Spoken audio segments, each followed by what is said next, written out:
Damon Martin, MMA fighting here with one of the top coaches in all of mixed martial arts, and he is celebrating today because Dustin Poirier is a winner once again with a first round finish over Conor McGregor. Welcome back, Mike Brown. Mike, how are you? Great, man. Successful trip. Good to be home. Absolutely. Well, congratulations again to the entire team. Obviously, Dustin looked fantastic. It's kind of crazy because I picked him to win. I'm not saying that because you're here. You can go on the record, go listen to my interviews. I picked him to win this fight, but I wasn't sure what exactly to expect out of Conor. And I got to be honest, like Dustin was so dominant in this fight. Like it was really, really impressive. I got to say. I think the same. I mean, I think he was a slight betting favorite, so it's not like it was a surprise that he won. I'm sure, and people closest to him really knew the deal, what he's capable of, and knew he was the better guy. But the fight game's crazy. You never know what's going to happen out there. But did believe he's the better guy, and he had the tools to do it. But especially early, anything can happen. Yeah, absolutely. We talked before the fight, of course, you weren't going to give away any game plan or any secrets, but now that it's all said and done, kind of give me a sense of how the idea, the strategy going into it, and did everything play out? Obviously, we'll get to the broken leg eventually outside of that, but did everything play out kind of the way you thought in that first round? 100%, make him work, make him tired, make him strain, make him stress, and finish him later on. Finish him later in the fight. Don't protect yourself early. Don't get into a crazy firefight and brawl, which he's got a handle on. Something he used to do when he was younger, but I think those days are gone. He has good control of his emotions, and he keeps it locked up. And if he keeps himself safe early, I don't think anybody beats him.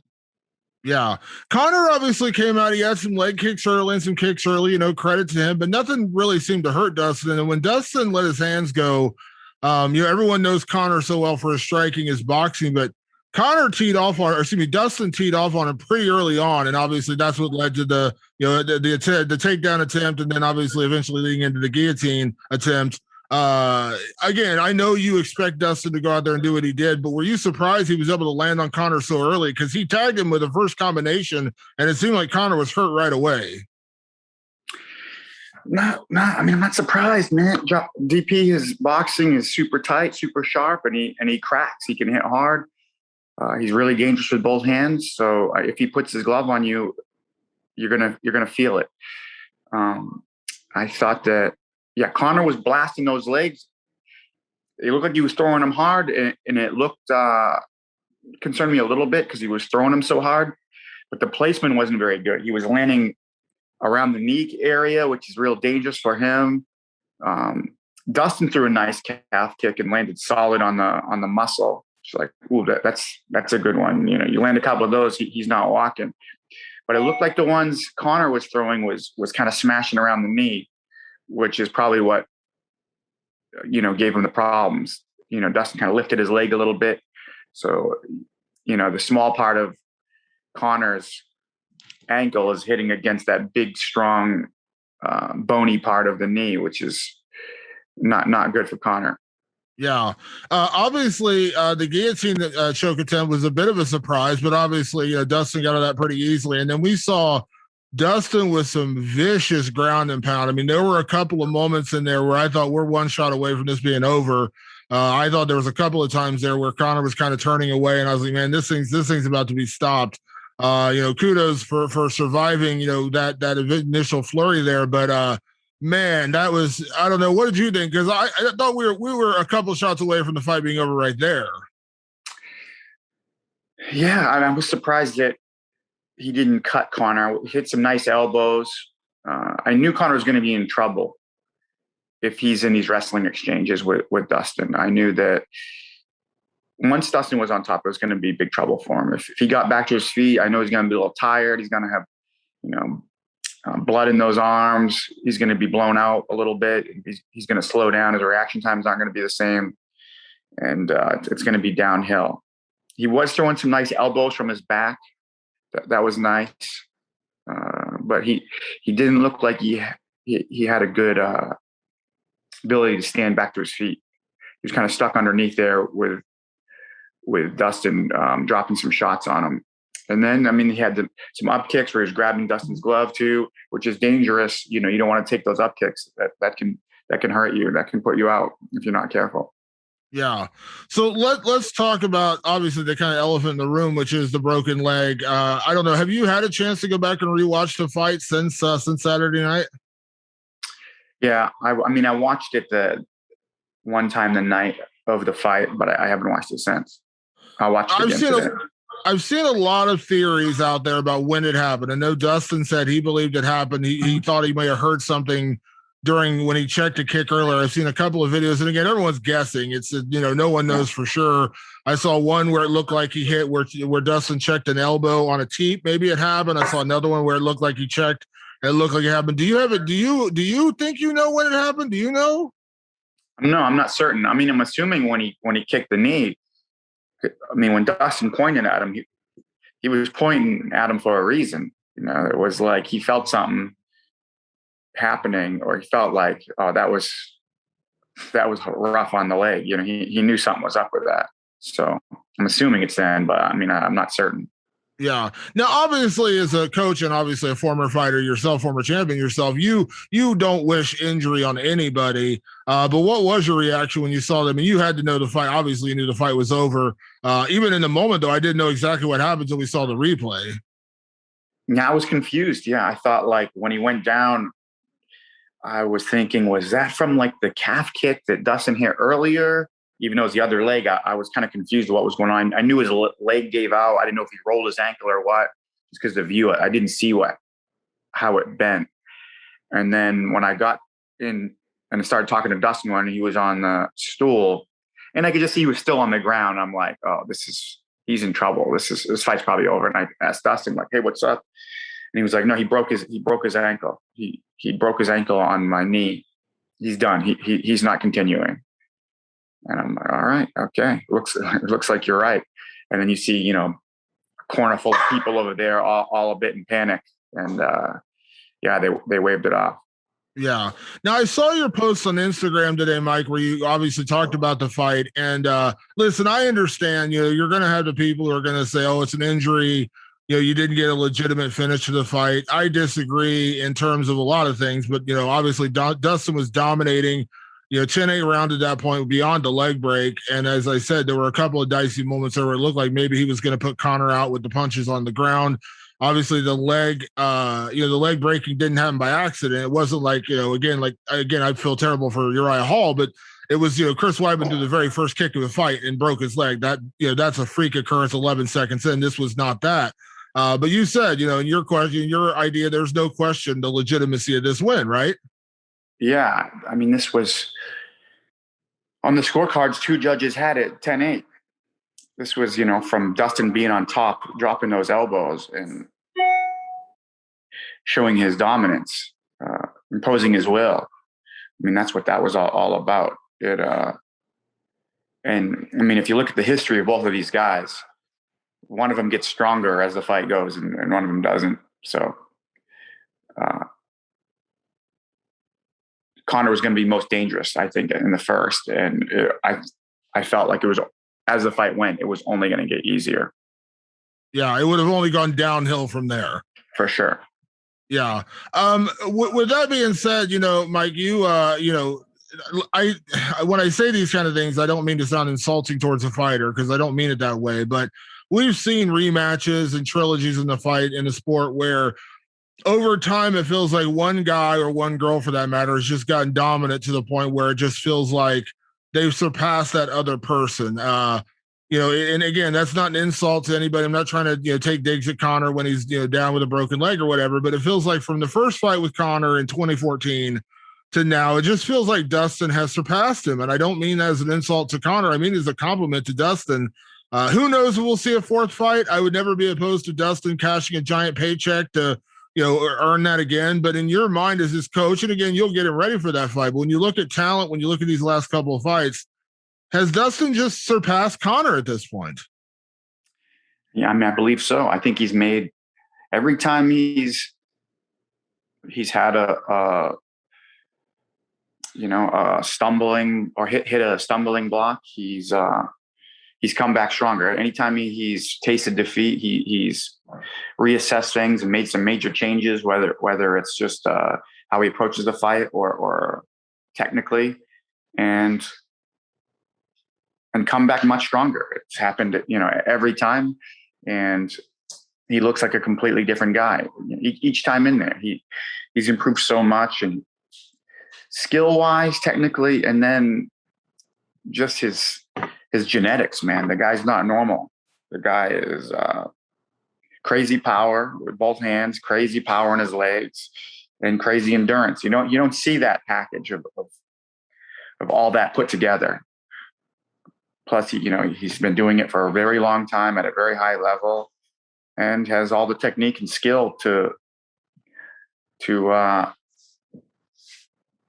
take anybody out. You put a guy in front of him, he has all the tools to beat everybody.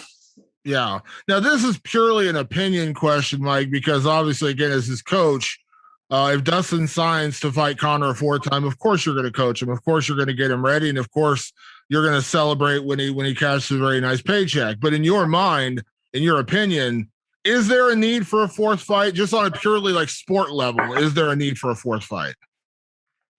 I mean, I don't think so, but who knows where they'll be when Conor, gets healthy and is back in there, or if he we'll see where he goes. I mean, he's got a journey ahead of him.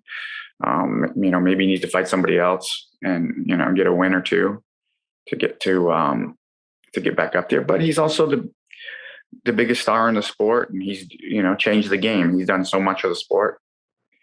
Biggest star the sport's ever seen, and brings a lot of eyeballs, and he's done a lot of great things.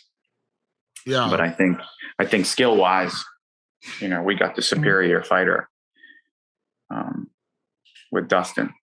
Yeah. Now, I don't want to turn this into like a coach versus coach battle in any way, shape, or form, but Conor also, he put a statement out last night after he had surgery. And again, best wishes to Conor on his recovery. But he had said, something to the point of like, the second round would have shown all. And I know John Kavanaugh said that they thought the first round was going well, or something to that effect. I don't want to put words in the mouth, something to that effect. And I'm in my head, I'm kind of like, were we watching the same fight? Like, I'm not like, what was going well? I'm not really sure what was going well there.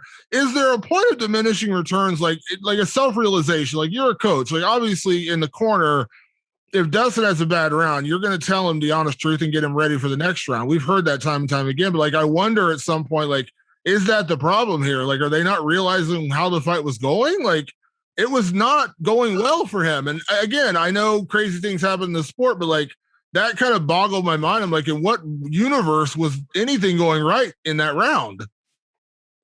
Yeah, I mean, and it's not just somebody's opinion. We're talking about the judges' scorecards. We had two of the judges had a 10-8 round.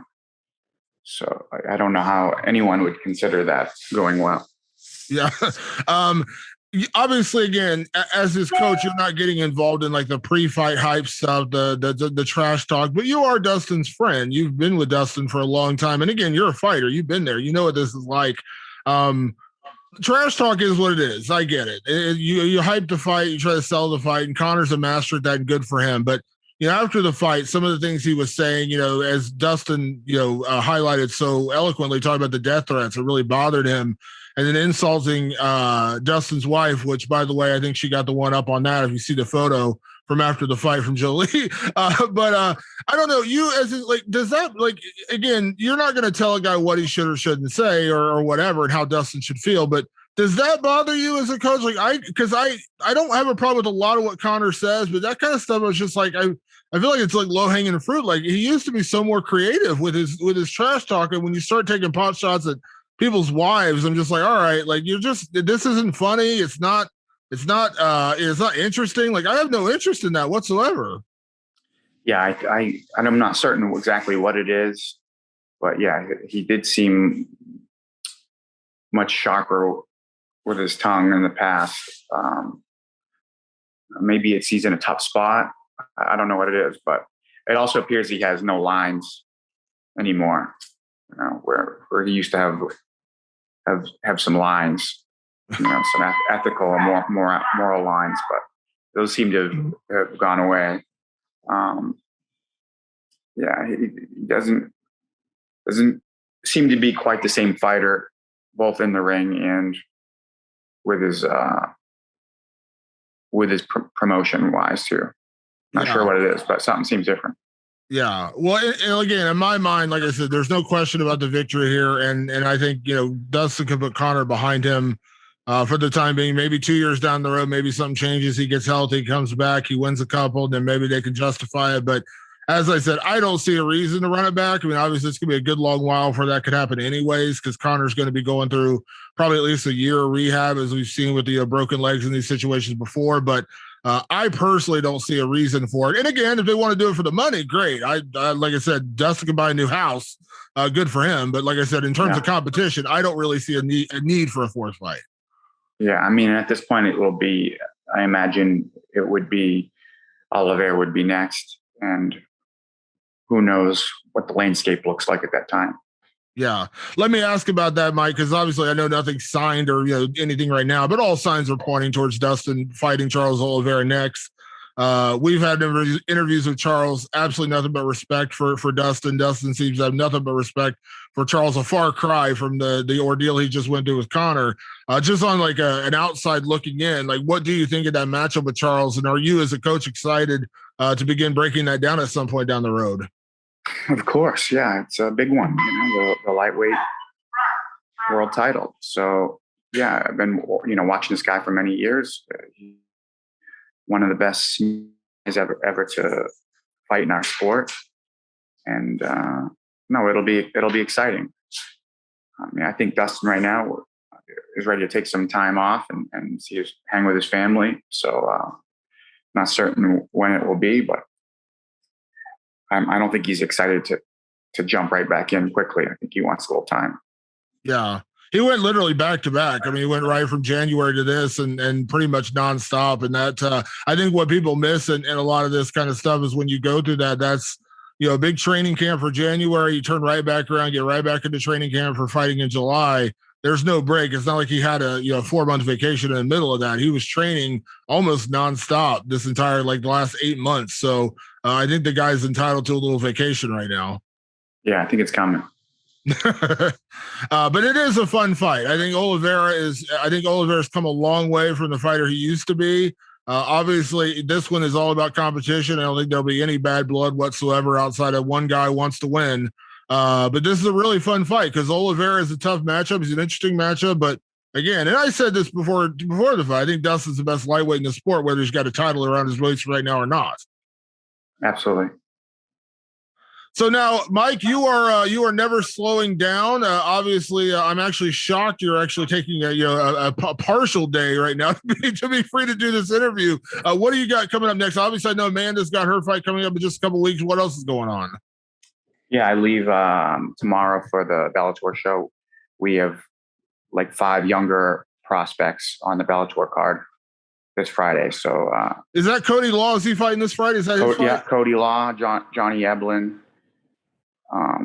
And a few other guys, Roman Feraldo and Saeed, and who else we got? We got Marcelo Gomes. So we got a couple heavyweights and some smaller guys too. Yeah, and then obviously Amanda's fight's coming up.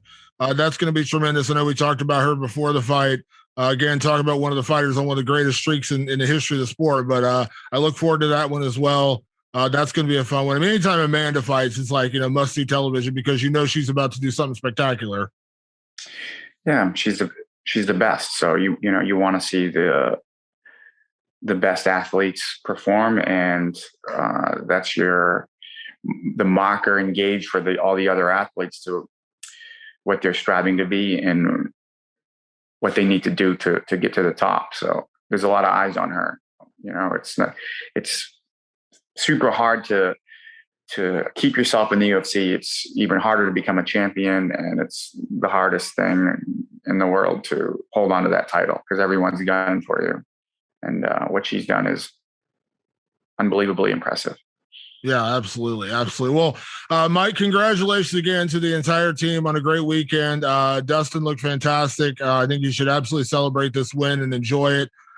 Congratulations again to you guys. And again, you never slow down. So don't forget to eat a sandwich, take a break somewhere along the line before you do that. And then obviously best of luck to everyone this weekend.